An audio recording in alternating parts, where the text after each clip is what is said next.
அனைவருக்கும் வணக்கம். என் பேர் பாமா. எனக்கு இந்த சிந்துவெளி தொடர்ந்து ஒரு ஆர்வம் கடைசியாக ஒரு 6 மாதமாக அதிகமாக இருக்குது. இதை தொடர்ந்து நிறைய வாசிப்புகள் பண்ணிட்டு வரேன். நிறைய இடங்களுக்கும் பயணிச்சிருக்கேன். இது சிந்துவெளி நாகரிகம் கண்டறியப்பட்டு 100 ஆண்டுகள் ஆகுன்றதை நம்ம தமிழ்நாட்டில் நிறைய கொண்டாட்டங்கள் பண்ணிகிட்டு இருக்கோம். அதோட முக்கிய கொண்டாட்டம், பெரும் கொண்டாட்டமாக நான் இந்த கருத்தரங்கை பார்க்குறேன். இந்த கருத்தரங்கம் தமிழ்நாடு தொல்லியல் துறையும் ரோஜா முத்தியா ஆராய்ச்சி நிறுவனமும் சேர்ந்து பண்றாங்க. இவங்க 3 நாள் இந்த கருத்தரங்கம் பண்ணதுல 3 நாள்ல வேற பரிமாணம் தெரியுது. சிந்துவெளி நாகரிகத்தோட வேற பரிமாணங்கள் தெரியுது. நிறைய ஆய்வறிஞர்களை ஒரே இடத்துல சேர்த்திருக்காங்க.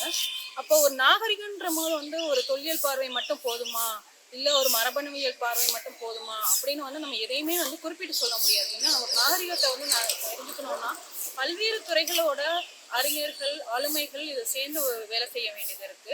அந்த கருத்தில் கொண்டு இந்த கருத்தரங்கம் ஏற்பாடு பண்ணியிருக்காங்க. முதல் நாள் பார்த்தீங்கன்னா சிந்துவெளி கண்டுபிடிக்கும் போது, அதாவது 100 வருஷத்துக்கு முன்னாடி எப்படி இருந்தது அப்படின்றத காட்டி நிறைய அறிஞர்கள் பேசினாங்க. நேற்று தமிழ்நாட்டிலையும் இந்தியா முழுவதும் சிந்துவெளி தொடர்ந்து என்ன அகலாய்வுகள் நடக்குது, மரபணுவியல் ஆய்வுகள் என்ன நடக்குது, அப்புறம் இது எல்லாம் கிடைச்சிருக்கு. அகலாய்வுல நிறைய பொருட்கள் கிடைச்சிருக்கு. அதுல கிடைச்ச முத்திரைகளை எப்படி அரைகிறது, அது வழியா என்ன தெரிஞ்சுக்கிறது அப்படின்றதெல்லாம் நேற்று பேசினாங்க. இன்னைக்கு எழுத்து தொடர்பா நிறைய பேர் பேச இருக்காங்க. அப்புறம் நம்ம தொல்லியல் அறிஞர் அமர்நாத் ராமகிருஷ்ணா ஐயா அவர்களும் இன்னைக்கு பேச இருக்காங்க. அப்புறம் பாலகிருஷ்ணன் ஐயா தொடர்ந்து பேசிட்டு வர்றது நம்ம பாலகிருஷ்ணன் ஐயா, அவரோட உரையும் இன்னைக்கு இருக்கு. அது தவிர மூத்த ஆந்த்ரோபாலஜிஸ்ட் பிரெண்டா பெக் அவங்களோட உரையும் இன்னைக்கு இருக்கு. அவங்க கனடால பிறந்ததுனாலும் இங்க தமிழ்நாட்டுல ஈரோடுல 14 வருஷம் செலவிட்டு தமிழர்களை பத்தி நிறைய ஆய்வுகள் பண்ணியிருக்காங்க. அதை சொல்றதுக்கு இன்னைக்கு இருக்காங்க. ஓவரால் இந்த கருத்தரங்கம் பார்த்தோம்னா நிறைய பேரை ஒருங்கிணைச்சிருக்கு. நிறைய ஆளுமைகள், இந்த துறை ஆளுமைகள் மட்டும் இல்லாம மாணவர்கள், பொதுமக்கள், ஆர்வலர்கள், எழுத்தாளர்கள் எல்லாரையுமே ஒருங்கிணைச்சிருக்கு. அப்ப சிந்துவெளி குறித்து நம்ம அடுத்த கட்டத்துக்கு நகரக்கூடிய ஒரு நல்ல வாய்ப்பா இது அமைஞ்சிருக்கு. ஏன்னா என்னன்னு தெரிஞ்சாதான் நான் அடுத்து பண்ணணும். அப்படி என்னென்ன பண்ண வேண்டியது இருக்குன்றதும் இந்த கருத்தரங்கத்துல நிறைய பேர் பகிர்ந்துக்கிட்டாங்க. இதெல்லாம் அடுத்த கட்டத்துக்கு எடுத்துட்டு போகும்போது நம்ம சிந்துவெளி நாகரிகம் திராவிட நாகரிகம்ன்ற கருதுகள் இன்னும் தீவிரமா தீர்க்கமா சொல்ல முடியும். அதுக்கு இந்த கருத்தரங்கம் கட்டாயமா வழிவகுக்கும். நன்றி. வணக்கம். வணக்கம். இப்ப பல நாளா தொடர்புல இருக்கீங்க. நேற்று இந்த கருத்தரங்கத்துக்கு வந்திருக்கீங்க.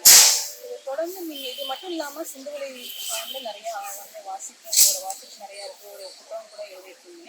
அதை பற்றியும் இந்த கருத்தரங்கத்துல நீங்க இதெல்லாம் முக்கியமான அம்சங்கள்னு நினைக்கிறீங்களோ அதை கொஞ்சம் பகிர்ந்துக்க முடியும்? சிந்துவெளி நாகரிகம் கண்டுபிடிக்கப்பட்ட நூற்றாண்டை ஒட்டி இந்த கருத்தரங்கத்திற்கு ஏற்பாடு செய்த தமிழ்நாடு அரசு மற்றும் ரோஜா முத்தியா ரிசர்ச் லைப்ரரி இருவருக்கும் எனது மனமார்ந்த பாராட்டுகளை தெரிவித்துள்ளேன். மிகச்சிறப்பான ஒரு முன்னெடுப்பு. இந்த பண்டைய பழம்பெரும் நாகரிகத்தினுடைய சிறப்புகளை, பெருமைகளை தொடர்ச்சி பேசுவதற்கு மிகச்சரியான ஒரு தருணமாக அறிவிக்கிறாங்க. அதுக்கு சரியான ஏற்பாட்டை தமிழக அரசு ரோஜா முத்தியா அரசு ஏற்பாடு செய்திருக்கிறாங்க. பல்வேறு பல்கலைக்கழகங்கள் உள்ளிட்ட இடங்களிலிருந்து பல்துறை அறிஞர்களை அழைத்து இதற்கு சிறப்பாக இதை பற்றி பேச சொல்லியிருக்கிறது மிகச்சிறப்பான ஒரு முன்னெடுப்பு.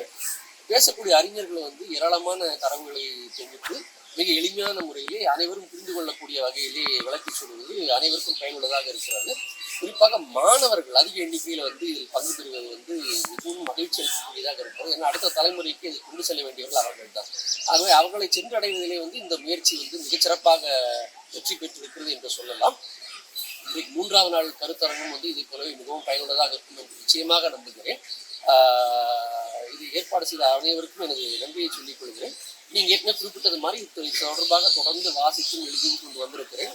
இந்த நூற்றாண்டு தொடங்கியது முதல் பல கூட்டங்களிலே சிந்துவெளி நாகரிகத்தின் பல்வேறு பரிமாணங்களை பற்றி பேசியிருக்கிறேன். ஆய்வு நூல்களை, கட்டுரைகள் எழுதியிருக்கிறேன். என் போன்றவர்களுக்கும் இது மிக பயனுள்ளதாக இருக்கிறது. இதனை தொடர்ந்து முன்னெடுத்து செல்வதற்கான எல்லா ஏற்பாடுகளையும் நாம் அனைவரும் இணைந்து செய்ய வேண்டும் என்று விரும்புகிறேன்.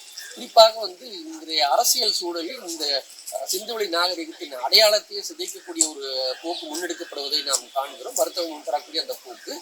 அப்படி இருக்கும்போது இதனுடைய உண்மையான அடையாளத்தை மக்களுக்கு கொண்டு செல்ல வேண்டிய தேவை நம் அனைவருக்கும் இருக்கிறது, நமது தொழில் இருக்கிறது.